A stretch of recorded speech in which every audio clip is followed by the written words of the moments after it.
A spectacular match between Nigeria and Tanzania. Well done, Tanzania, and you deserve it. You've played better than most people expected, because most people expected that Nigeria will be scoring very many goals, but the triumphant Tanzania has made it. At least one goal scored from them and two goals from Nigeria. Nigeria kicked off the AFCON 2025 campaign with a victory of 2-1 win over Tanzania at the complex Sportiva de face Morocco. The Super Eagles, runners up in the previous edition, dominated possession and created numerous chances, but were briefly pegged by a resilient Tanzanian side. Nigeria controlled 58% of the ball, outshot Tanzania, that is 20 to 10, and had an expected goal advantage of 1.53 to 0.66 on Tanzanian side, reflecting their superiority. However, Tanzania's quick equalizer after halftime highlighted Nigeria's vulnerabilities, making the victory less comfortable than the stats suggested. The match was played in rainy conditions, which may have influenced the tempo, but Nigeria's quality shone through with key contributions from Alex Iwobi, who assisted with both goals. The first goal of Nigeria was scored at 36th minute by Semi Ajayi, that is assisted by Alexi Iwobi.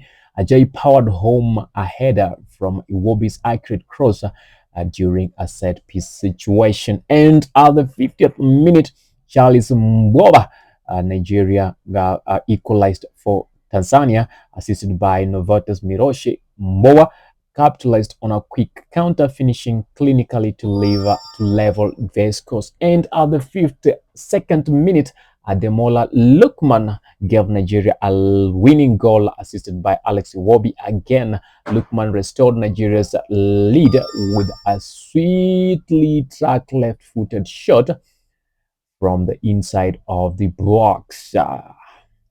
And between the first and third minute, Tanzania started brightly with an early attack, but Nigeria quickly countered. Victor Osimhen low cross was intercepted, and Samuel Chukwueze tested goalkeeper Zuberi Foba with a long-range shot.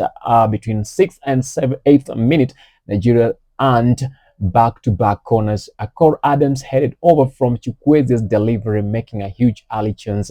Foba required treatment after the pressure. And at the 11th minute, we saw Tanzania threatened with a cross over Semi Ajayi's head, leading to a goal-bound shot from Simon Mvuvas, held by Stanley Mbabi. Then at 13th minute, Osman blazed over on a counter but was flagged offside. At 17th minute, Bright Osai Samuel's cross was pushed over Osman's head by Foba amid heavy rain. Osimhen was penalized for a push. Ajayi's head in above. Chukwueze delayed a shot, leading to a corner after Foba's punched it away. Osimhen's goal disallowed for an offside after the VR check. That was at 47th minute, and at the 50th minute, an equalizer. Mbowa scores a goal for Tanzania, equalizing, making it 1-1 Nigeria 1, Tanzania 1. A second goal came in at Lukman scores that was at 52nd minute, and at 50th minute, Lukman was fouled.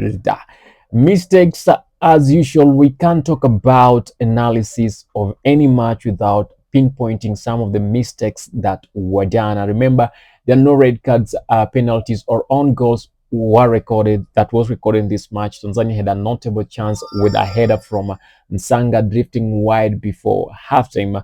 Tanzania showed resilience and had quite opportunities that they could have maximized or used to make sure that they win the match or they drew with Nigeria, but they lost. We saw at least 3 chances within the box that just needed someone to finish them completely, but now there was no one on the box to do that. There were people in the box, but no one was capable enough to make sure that they're finishing all the chances. Nigeria's mistakes, they started strongly building a pressure through fullbacks and set pieces, but their finishing was insufficient. Only 2 goals from 20 shots and 6 on target pre-halftime. key mistake was a defensive lapse post halftime after Osimhen's disallowed goal they conceded on a counter, exposing poor transition in defending. Tanzania, while gritty, struggled with organizations conceding from a set piece header and failing to hold their equalizer for more than 2 minutes due to loose marking on Iwobi's assist. Their low possession, that is 42%, limited attacks, but they capitalized on Nigeria's brave sleeper. Nigeria's solutions for the next matches will be that against Congo, Ghana, against Congo or Ghana in Group C, sharpen finishing drills to convert dominance, improve on conversions, bolster defensive transitions by maintaining shape after attacking setbacks, perhaps rotate midfielders like Wilfred Ndidi or better cover, leverage substitutes like Ndele Bashiru earlier for the fresh energy again tearing defenses. And Tanzanians, they'll be facing Congo or Ghana again in the next match. Focus on set piece defending to avoid easy headers, organize zonal markings, build on counter attacking strength by drilling quick recoveries after scoring to avoid immediate concessions.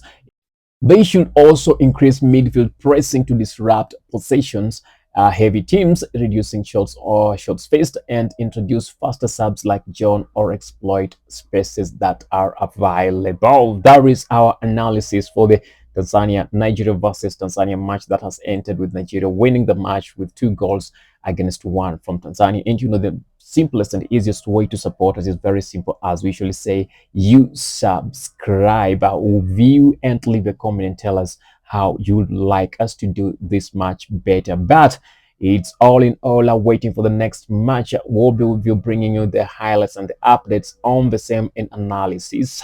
It's your host, Alan.